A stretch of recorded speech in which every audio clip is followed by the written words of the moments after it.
Hello guys, I'm 6 and welcome to the finale of the SRS Tumilty's 90s BTCC Championship here from the Brands Hatch Grand Prix circuit. Again, finishing off the championship in the BMW. Currently sat P3 in the standings after the podium at Croft. Sat 41 points back off of Michael in the lead of the championship. A little bit behind John, with Tim close behind me. Now, in terms of the actual championship picture, as you can see, Michael's got a pretty substantial lead over the rest of us, and so he is looking likely to be the favourite. I believe he only has to finish around about 15th or so, and that'll pretty much score him enough points to, eliminate everyone else. Joel is the second favourite here. He's been on a tear lately. He's been putting in some amazing performances these past couple of races. So he's the one with the best shot of taking the title over Michael. However, he's got his work cut out for him because he's got to maximize this race as much as he can. Get the pole position, lead every lap, win the race sort of deal. I mean, yeah, pole position doesn't grant you any points, but it'll help him out in the race, Just get the most out of it that he can. And just hope that Michael has a pretty terrible race and ends up outside of the top 15, although it's gonna be very, very hard to expect. So there's a bit of luck on this side, but if he has a bad race, who knows, maybe I can swoop in and claim P2 in the championship. But then again, if I have a bad race, Tim can come in and sweep P3 away from me. So it's still very much all jumbled up to play for. Stewart in P5 is a little bit too far away for anything to really happen to move him out of P5. However, weirder things have happened. It is possible for him to close up that 40-point gap should the opportunity arise if one of us has a really terrible race. But yeah, so I'm not really looking to secure the championship here. I'm just looking to try and finish as high as I can. I'll be perfectly happy with finishing off the championship in third place. But I mean, I'd be even more happy if I can have a second. Obviously, still mathematically in it, but realistically speaking, I highly doubt that I would take the crown here at Brands Hatch. Now, as we get onto qualifying here at Brands Hatch, this track is pretty tight. It's got lots of elevation change. It's a lot of fun to drive this track. However, that does also mean, the way it's configured, that it is pretty hard to overtake around here. And so qualifying is crucial. I've got to try and qualify as high up as I can, and thankfully the car I've been able to sort out for myself feels great. I mean, it's pretty much just the setup I run at Croft, but altered slightly to be able to deal with the bumps here at Brands Hatch a bit better, as well as being a little bit more stiff, so that when we go over the crest and stuff, the car isn't losing the rear as easily.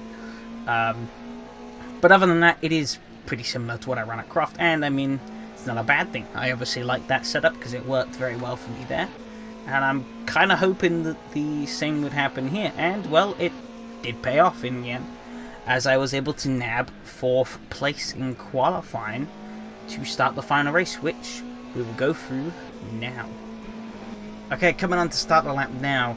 Gonna bring it on over onto the right here just to kind of straighten the run up through into turn 1. To hold as much power as I can, finding my braking point, braking down to 4th. Gonna get on the throttle as early as I dare, coming up down paddock hill, use as much track width as I dare as well.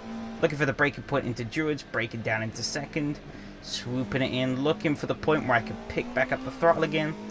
Running out a little bit there, gonna keep it nice and tight through here, break it down, turning in early to get as much speed as I can through this turn as possible, making full use of that runoff on the exit there. Then gonna look here for the breaking point down into 3rd. This corner's pretty tricky, so it's pretty hard to find the point to get the power down, but I'm gonna find it here. This car ahead is a bit slower, but he's gonna move out the way, let me through, as I'm just gonna run the line through these next series of turns. I'm gonna find my breaking point down here, and I'm going to use the absolute maximum of the track width for these next couple of turns. I mean, that's the way you're going to get the best lap time out of this thing, is to just use all the track available. Going to accidentally shift down to 3rd, which maybe wasn't the best idea, but I don't think it cost me too much time in the end. And we're going to break down here, blind turn this really fast. Can't really see where you're going, but it's really fun as well. Got that right. Gonna go a little bit wide there, but that's okay, as I'm still gonna carry a lot of speed on the exit. And I'm gonna bring it slowly back over to the left here, ready to break down for the final turn. To get nice and hooked up. Clip the curl a little bit there, maybe wasn't ideal. But yeah, as we're gonna come across back over to the right, and I'm gonna show full power across the line to finish the lap. So here we are, coming onto the race start now. I'm in P4. Joel is ahead in P1. Tim is in P2. So I'm going to get a really good launch again, making use of that BMW's launch. And I'm going to tuck right in onto the inside here. Going to try and block off from behind. And it's going to work. I'm not really going to have much space to go, as Tim's going to go wide and send himself down. Now I'm going to kind of park the car in the middle of the track here, try and hopefully cover off the inside. But it's not going to work, as Robert here is going to come slinging right up the inside of me through that turn. He's going to gain P2 off of me. Obviously pretty hard to overtake here, so I'm going to be looking for any opportunity I can to get past him, but it's not going to be easy.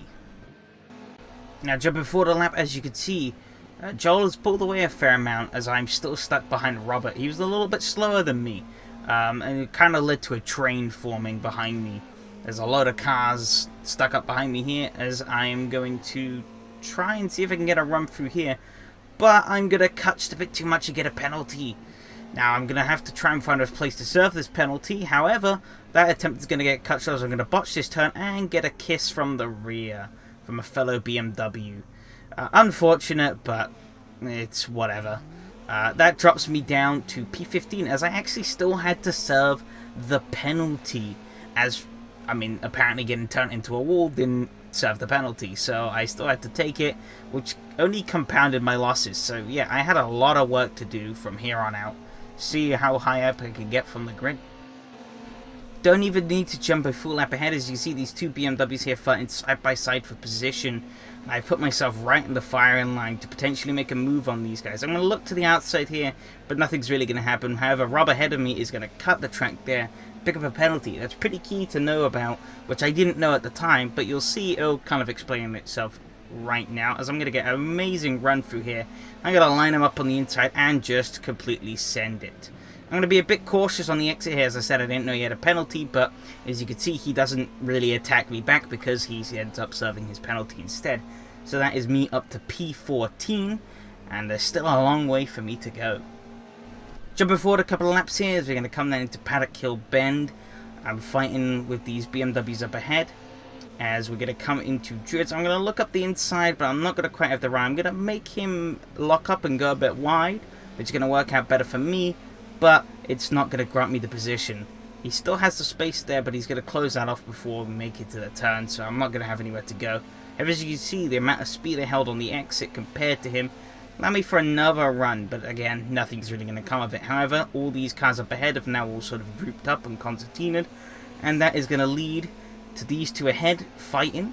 And if just watch the orange car, he's going to completely cut the car ahead of me off, which is going to cause him to get off the throttle and allow me straight on through. But keep it nice on the inside here, maybe a little bit too much on the inside, but that's going to grant me the position. Those cars ahead are going to pull away, and I'm going to do exactly what Rob did a couple of laps ago and get a penalty here.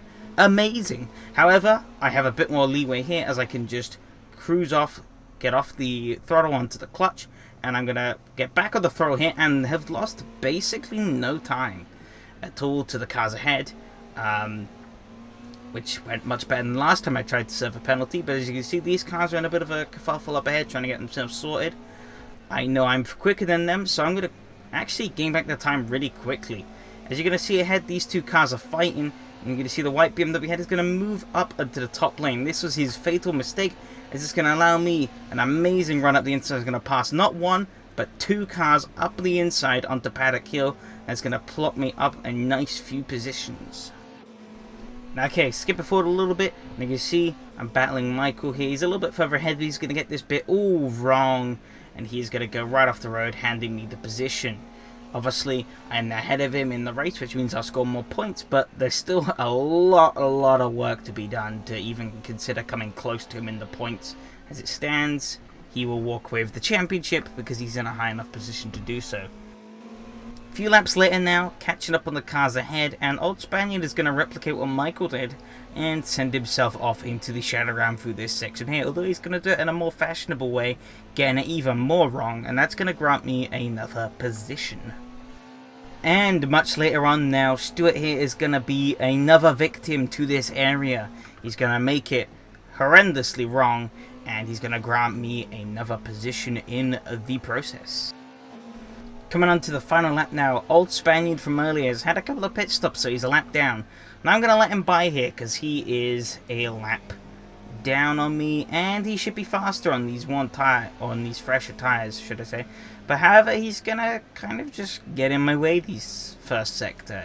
He's not going to be quicker than me at all. And I'm going to end up tripping over him a little bit. He's going to eventually sort his stuff out and get some pace on. But it does end up sort of hurting me, I think, more than it really did help me. One thing I should clarify at this point, though, is that my tyres were struggling. I wasn't expecting the mediums to be struggling this hard at the end of the race, but ever since I made that final overtake, the tyres kind of just seemed to hit a point where they didn't really want to work anymore. I was still setting decent enough lap times to slowly close in the cars ahead of me, but I wasn't really able to do the same lap times as I was doing before. And these final couple of laps is when the tyres really began to sort of struggle, as I sort of just didn't really have any pace left in them anymore. So it was a bit of a downer way to end the race, as I was kind of just left here, not really able to do much. But it was a fun race nonetheless. It was a shame it didn't go better, but, you know, you take things how they happen. And it was a fun fight back, probably the most racy I've ever been in these cars. So yeah, it was a lot of fun to claw back up through the field. And eventually crossed the line in P8. So, how did the championship end up? Well, Michael is going to clinch the championship with 526 points. However, that performance wasn't as good as he would have liked to have been that final race, as he allowed Joel to get him worryingly close, as Joel did all he could in this final race to get that championship, and he came short just by 10 points.